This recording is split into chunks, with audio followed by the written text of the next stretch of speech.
Have you ever bumped your head and maybe seen stars? Could have been after playing sports and maybe a ball hit you in the head, or even a bat, as I've had happen before, and you feel, a little dizzy.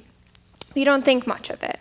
Well, these kind of situations could very well have resulted in a traumatic brain injury or a concussion of some extent. And this evening, I'm going to tell you a little bit about the research that I've been doing surrounding the long-term neural implications of mild traumatic brain injury on executive function. So now, how did I get into concussions? Well, as a child, I played soccer, and I distinctly remember parents being concerned about their child heading the ball. And at the time, it didn't seem like much of a big deal. However, as I transitioned into high school, I started to realize that a lot of my peers were sustaining injuries, and I became curious in what was going on beneath the surface. Presently, I've had a lot of discussions with individuals who have had a concussion, or after discussion have realized maybe they've had a concussion. And it's just essentially really encouraged me to continue this research and just to figure out some of the long-term and even short-term things that are going on. So what exactly is a concussion? A concussion is due to a bump, blow, jolt to the head, or even to the body due to a biomechanical force, such as a fall or an accident or participation in sports. This causes the brain to move within the skull and damages the connective tissue. So some of the numbers that we've been looking at, we estimate about 1.6 to 3.8 million sports-related concussions occur every year. However, that's not including the unreported injuries. Of course, we don't know this number, but certain studies indicate as high as 50% of cases go unreported. And again, the causes of these could be falls or accidents, as well as, again, sports participation. However, one thing that we're concerned about is the number of re-injury cases, because individuals who have a history of concussion are actually at a 2 to 5.8 times more likely chance to sustain another one, which is a little bit cause for concern because of the plasticity of the brain. Now, plasticity is essentially the flexibility of your brain to rebound after incidences such as this. And we once thought that youth were able to rebound sooner after an injury than their adult counterparts. But what we've come to realize is quite the opposite, and that they have an impaired plasticity instead, which means that if they sustain another injury or even their current one, they might be experiencing worse symptoms and for longer periods of time. And so this leads into chronic traumatic encephalopathy, or CTE, which is a neurodegenerative disorder, and it essentially, we believe, is caused by multiple repeated concussions, which is a concern right now in sports, especially because we're unsure if it's the one large hit or the multiple small hits that are causing concussions in situations such as CTE. And now the photo I've chosen, while there was some apprehension about it, I chose it because in 2011, Aaron Hernandez sustained a concussion. As you can tell, his helmet was displaced from his head, and in 2017, at the age of 27, he took his own life.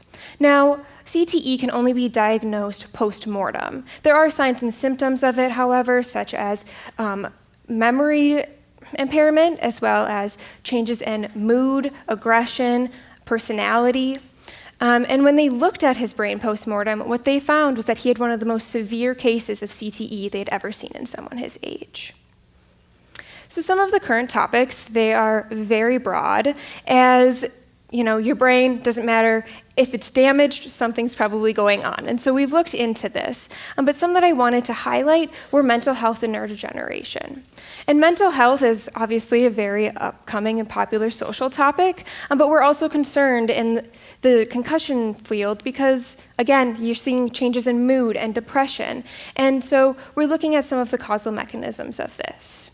And the next one is neurodegeneration, because we've seen that there is an overlap between Alzheimer's, dementia, Parkinson's with individuals who have a history of concussion. But again, with this, we're not quite sure of all the causal mechanisms. And so there's more research being done into seeing what entails this relationship. So before I get into my own research that I've been doing, I wanted to touch a little bit on the executive function piece, because it's what we focus on a lot in the lab. So what exactly is executive function? Well, executive function, it allows us to go through day-to-day processes, and so it assists with memory and organization, time management, inhibition control, basically everything you need to do to get through your day-to-day. And so a lot of research has been focusing on memory and attention because we've found that there's a significant difference in individuals with memory and attention tasks, that they perform more poorly than non-concussed counterparts. However, I looked at a little bit of a different side of this, which is the inhibition control. But before I get into that, the PFC stands for prefrontal cortex. So that's this frontal region here. And so if you think about a concussion, a lot of them occur when you probably go forward or you get hit in the head in the front. And so that causes a coup-contra coup motion, as you can see in the photo, which just means that your brain meets the front of your skull and essentially ricochets back and hits the other side. And so you have that dual injury. So we have participants come into the lab, and they're fitted with an electroencephalography, or EEG cap, as you can see in the photo, and we give them a questionnaire prior to coming in. And essentially, we're asking them just general demographic questions, but I also want to know their concussion history and any sports involvement they may have, so that we can compare them to individuals who report no concussion. And so when they come in and they've taken the questionnaire and they're fitted with the cap, we have them go through a GoNoGo task. Now, a GoNoGo task is going to test the inhibition control aspect of executive function. And so essentially they're shown a series of letters, and they're asked to press the B key if they see any letter except the letter X. So if the letter X appears on the screen, they should press no keys at all. And essentially, the no keys, that's the inhibition part of the task, right? So we're looking at this, and what we expect to see is that the inhibition control part, so not pressing the B key, should be more difficult than simply pressing the B key when a letter appears on the screen. However, when we look at this, because I decided to take a look at some of the waveforms, and you guys are probably like, I have no idea what that means, which is totally fine. But some of the main points I want to get across here is that if you look at the blue and the purple lines, they're almost identical, right? And so the pink is your control. Those are the individuals that don't report a concussion, but I'm concerned about the blue and the purple because those are individuals who have experienced a traumatic brain injury of some kind.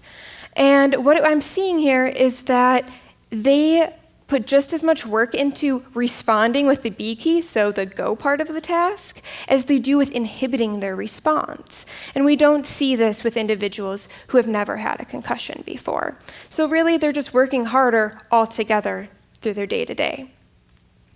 So I also want to look at one more wave, and this one was the error-related negativity, which is just a small negative wave between 100 and 250 milliseconds after they see the stimuli.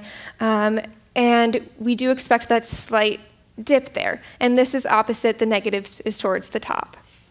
And so if you compare the pink to the purple line, what you're going to see is that the pink, which is our control participants, they do have the expected deflection. However, our other participants who have had some sort of TBI are showing much less of a response.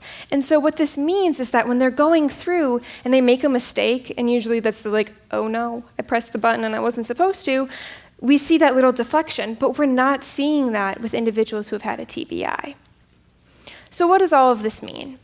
Well, these results, when you're taken together, indicate that individuals who have had a TBI work harder just simply to do a normal task than our control participants. And when they do make a mistake, they're not going back and being like, well, I made a mistake, what do I do about it? They're just going on as if nothing happened.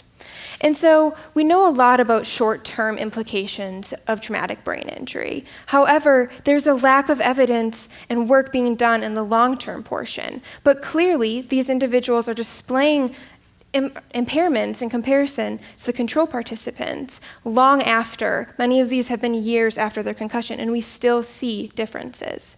So more work needs to be done on this, and it is my hope that I can continue to do this research so that we can clarify what is going on long term. Thank you.